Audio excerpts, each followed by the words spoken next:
the Bible is depressed? Let's ask that question. How do we relate to, is this depression thing a 21st century phenomenon? Is it a 19th century, 20th century? You know, I mentioned Sunday that Charles Spurgeon, the prince of preachers, dealt with severe depression in his ministry. And I think he leveraged it for good. I think he found a way to better empathize with people, to better love, to better understand the depth of a need for God. And this is some of the good that comes out of depression. We'll talk about that in a minute.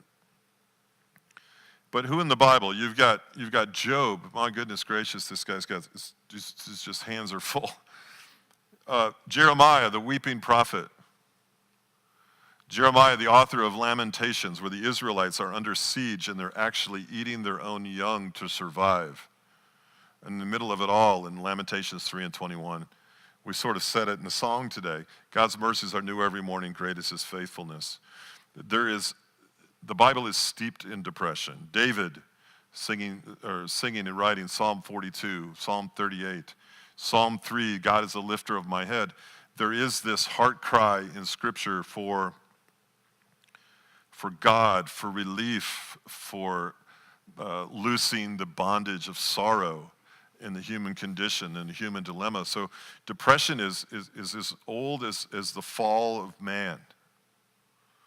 It's not a new phenomenon, and it's nothing to be ashamed of. It's in its epitome, this Isaiah 53 and 3.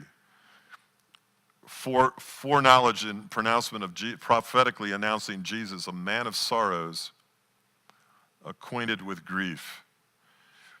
Jesus not only understood depression, Jesus experienced depression. You can interpret his weeping over Jerusalem in different ways.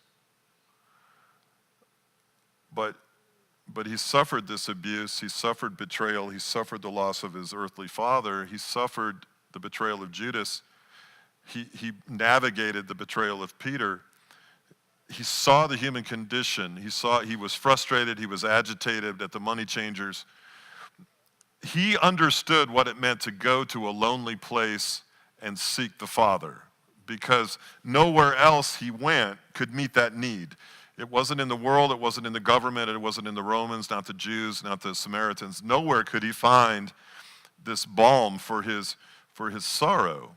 And he's not only did he have sorrow, this is the coolest thing about him, he became one with it.